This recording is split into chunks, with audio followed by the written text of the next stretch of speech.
Bienvenue à toutes et à tous. Radio France Internationale en direct de Paris. Il est 17h, 11h à Port-au-Prince. Le journal en français facile. Adrien Delgrange. Mardi 12 mars, Haïti est à la une. Le Premier ministre Ariel Henry poussé vers la sortie.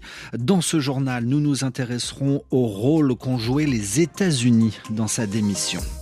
Farine, riz, boîtes de conserve sont à bord du premier bateau transportant de l'aide humanitaire à destination de la population de Gaza. Un navire humanitaire est parti ce matin de Chypre. La famille pourrait bien s'agrandir. La Commission européenne recommande l'ouverture de négociations pour que la Bosnie adhère à l'Union européenne. Nous sommes à Bruxelles. Et puis enfin, nous sommes en demi-finale. Reste à la gagner pour ensuite gagner la finale. C'est en ces mots que Gilles Simeoni, le président du Conseil de Corse, que vous entendrez, évoque l'accord signé hier soir avec le gouvernement français. Voilà pour les titres. Haïti, après plusieurs jours de violence dans le pays, hier soir, la démission du Premier ministre haïtien Ariel Henry a été annoncée. Elle interviendra après la nomination d'un conseil présidentiel de transition. Nous sommes en direct de Washington avec Guillaume Nodin. Bonjour Guillaume. Bonjour Adrien, bonjour à toutes et à tous. Une démission qui fait suite à de nombreuses pressions internationales et notamment américaines. Oui, et pourtant, en début de semaine dernière, le département d'État américain souhaitait officiellement le retour d'Ariel Henry à Port-au-Prince. Mercredi encore, il démentait des informations de presse selon lesquelles il le poussait à la démission, mais aussi bien la situation sur le terrain avec les violences des gangs demandant le départ du Premier ministre que les appels des gouvernements de la région ont fini par convaincre l'administration Biden. Dès jeudi, les États-Unis, sans appeler formellement au départ d'un Premier ministre qu'ils ont longtemps soutenu, l'encourageaient fortement et publiquement, par la voix de leur ambassadrice aux Nations Unies, à s'engager vers une transition rapide, mettant de fait un terme à leur soutien, en accueillant Ariel Henry à Porto Rico, un territoire américain, alors qu'il ne pouvait rentrer à Port-au-Prince, et en lui offrant de rester. La diplomatie américaine clarifie encore un peu plus son message. Dernière étape ce lundi, avec la participation à Kingston, en Jamaïque, du secrétaire d'État Anthony Blinken à la réunion de la CARICOM, la commission des gouvernements de la région de la Caraïbe, pour préparer l'après, en officialisant leur soutien au plan de transition et en renforçant leur soutien financier à la future force multinationale censée aider à la stabilisation de la situation sécuritaire après le départ d'Ariel Henry. Les États-Unis officialisent leur passage à une suite qui est encore très, très incertaine. Guillaume Nodin en direct de Washington dans votre journal en français facile. Et puis Paris a réagi également suite à la démission d'Ariel Henry. La France est optimiste sur une possible transition politique en Haïti. RFI à Gaza, il est 18h04. Après plusieurs jours d'attente, un premier navire humanitaire a finalement quitté l'île de Chypre. Ce bateau a quitté le port de Larnaca, dans le sud de cette île méditerranéenne. Il a mis le cap sur Gaza. 370 kilomètres séparent Chypre de Gaza. À bord du bateau, 150 tonnes de nourriture pour la population de plus en plus menacée par une famine. C'est le premier navire à emprunter ce qu'on appelle un corridor maritime, annoncé la semaine dernière par la Commission européenne. Sophie Guignon, envoyée spéciale d'RFI à Larnaca, a pu se rendre ce matin au centre qui a piloté cette opération depuis plusieurs semaines.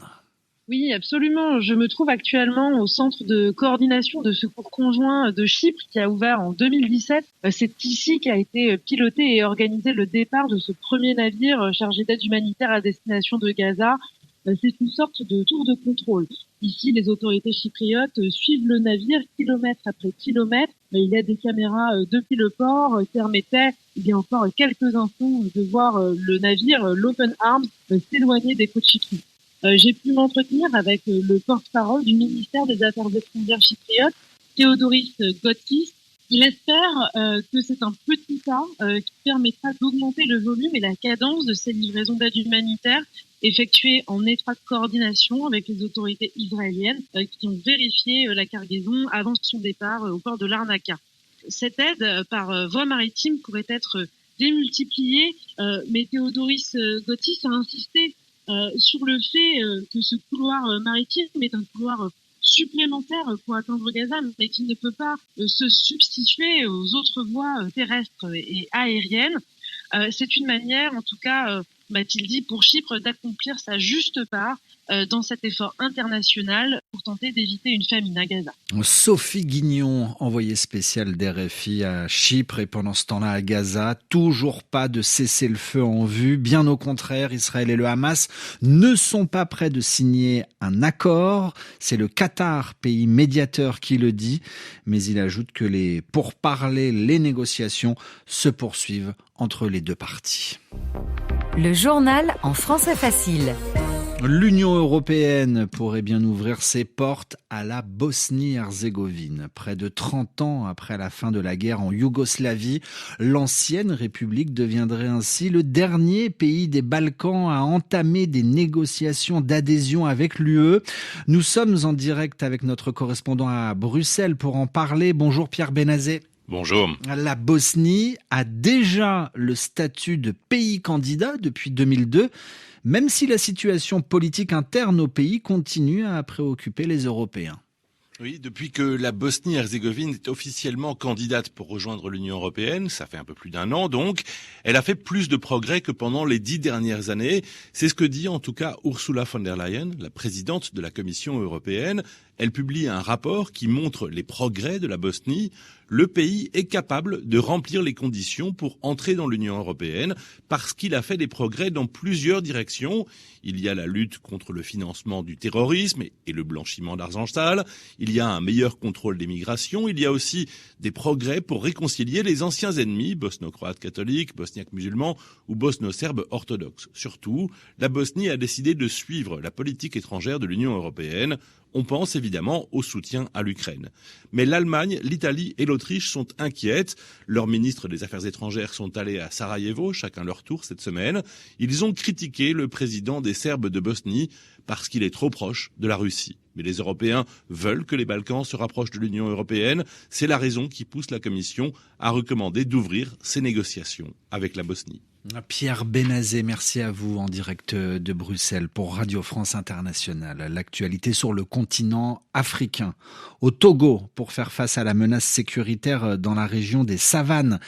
C'est à l'extrême nord du pays. La région est en proie à des incursions de groupes terroristes. Dans cette région, pour tenter d'y remédier, l'Assemblée nationale autorise le gouvernement togolais à prolonger l'état d'urgence sécuritaire pour 12 mois de plus, ce qui renforce le pouvoir des autorités. Dans l'actualité française, c'est un pas de plus vers une autonomie de la Corse. L'autonomie de la Corse, le maintien de cette île en mer Méditerranée au sein de la République française. La nuit dernière, le gouvernement et des élus corses sont tombés d'accord sur un projet d'écriture constitutionnelle qui prévoit la reconnaissance d'un statut d'autonomie. Gilles Simeoni, président du Conseil de Corse, estime qu'un pas décisif a été franchi. Cette écriture constitutionnelle acte des principes fondamentaux qui sont indispensables à une véritable autonomie, l'affirmation de cette autonomie d'abord, un pouvoir législatif ensuite. Maintenant, c'est vrai aussi que l'étendue et les modalités d'exercice, notamment de ce pouvoir législatif, et ses déclinaisons dans le domaine foncier, linguistique, fiscal, relèveront de la loi organique. Donc si je devais employer une métaphore sportive, je dirais que ce soir, nous sommes en demi-finale. Il reste à gagner la demi-finale et la finale. Ça fait partie du combat démocratique que nous avons mené. Nous le savions avant. Et en tout cas, le pas décisif qu'il fallait franchir ce soir est franchi. Donc c'est une avancée très importante. Un projet d'accord qui va suivre un long chemin parlementaire. Ce projet d'accord va d'abord être transmis à l'Assemblée territoriale corse pour qu'elle puisse le voter. C'était Gilles Simeoni, le président du Conseil exécutif de Corse. C'est la fin de ce journal en français facile réalisé aujourd'hui par Hélène Avril. Merci à elle. Place tout de suite à Radio Foot International.